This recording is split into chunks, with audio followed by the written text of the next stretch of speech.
The Galactic Council had ruled the stars for 3,000 years, their crystalline towers reaching toward distant suns from the capital world of Nexus Prime. Admiral Vex of the Dominion Fleet stood before the massive viewing port of his flagship. The Supremacy, watching the blue-green marble of Earth rotate slowly below. His 4 eyes gleamed with satisfaction as he transmitted the final surrender terms to the primitive world beneath. Another conquest completed, he murmured to his tactical officer, Commander Thal. These humans lasted longer than expected, but even their nuclear weapons proved ineffective against our shields. The humans had fought for 6 months, their crude vessels no match for the Dominion's energy weapons and faster-than-light drives.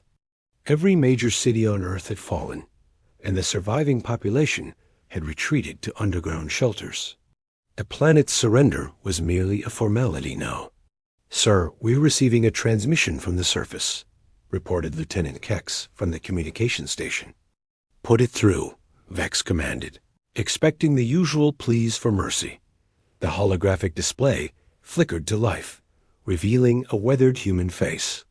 The man appeared to be in his 50s, with graying hair and determined eyes. He wore the uniform of what the Dominion intelligence had identified as the United Earth Defense Force. "This is General Hayes of the UEDF," the human said calmly. "I'm responding to your surrender demands." "Wise choice, General," Vex replied condescendingly.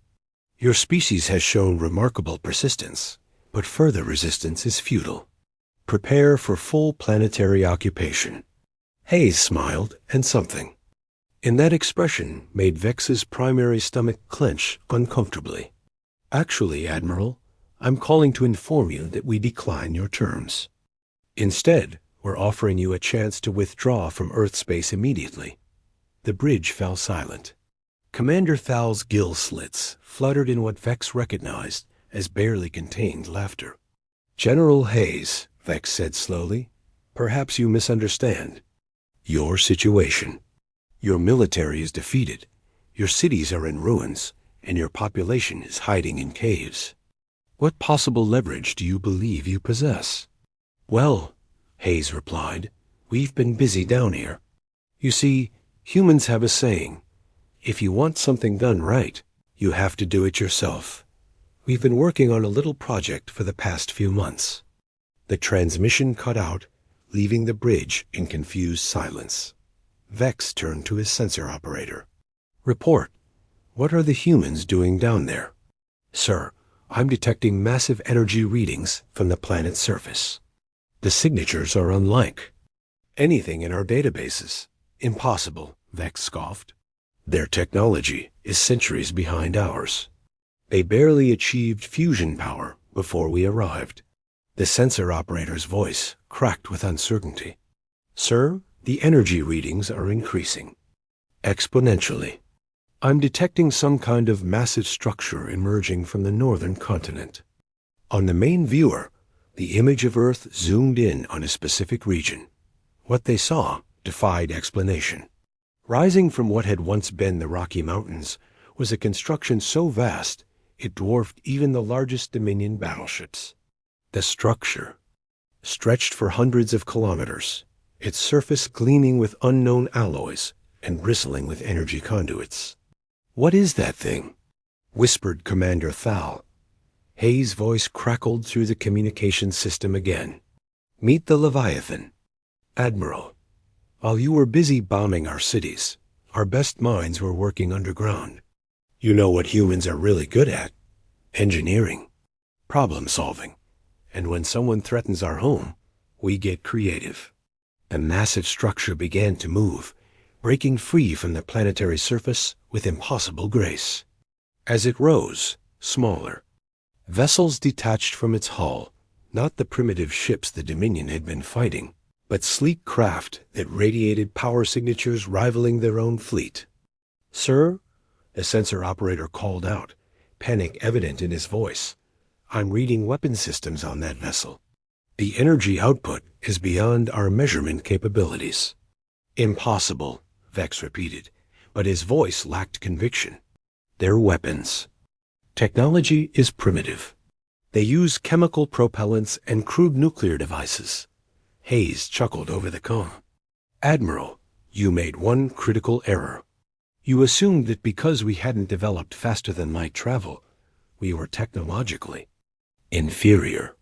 What you didn't realize is that we've been studying your ships for 6 months. Every piece of wreckage, every energy signature, every tactical maneuver. We learned fast. The Leviathan's weapons systems came online and space around the Dominion. Fleet began to distort. Energy beams of unprecedented power lanced out, striking the Supremacy's shields. The barriers that had withstood humanity's nuclear arsenal flickered and died within seconds. Shields down, reported the tactical officer. Hull breach on decks 7 through 12. Around them, the rest of the Dominion fleet was suffering similar fates. The Leviathan's escort vessels moved with precise coordination, their weapons tearing through Dominion armor like paper. "This is Admiral Vex to all ships," he broadcast desperately. "Retreat to jump distance. Prepare for emergency translation." But the human vessels had anticipated this. Some kind of field generator on the Leviathan was interfering with their faster-than-light drives. They were trapped. "General Hayes," Vex said, his voice stripped of its earlier arrogance, "what are your terms?" "Simple," Hayes replied. "You leave Earth space immediately. You return to your council and tell them that humanity is under our protection. Any future attempts at invasion will be met with the full force of our fleet. And Admiral, the Leviathan is just the first one. We've been busy." As if to emphasize the point, sensor readings showed 3 more massive structures rising from different continents, each one as formidable as the first. The Dominion fleet limped away from Earth, their ships damaged, but their pride wounded far. Worse, Admiral Vex stared at the tactical display, watching the human vessels maintain perfect formation around their planet. "Sir," Commander Thal asked quietly, "what do we tell the Council?" Vex's 4 eyes remained fixed on the viewer. "We tell them the truth. We tell them that the humans are no longer a primitive species to be conquered. We tell them that Earth is now defended by monsters of their own making. The Leviathan held position in Earth orbit, its massive form a silent promise to any who would threaten humanity's home. The age of human defenselessness had ended, and the galaxy would never be the same.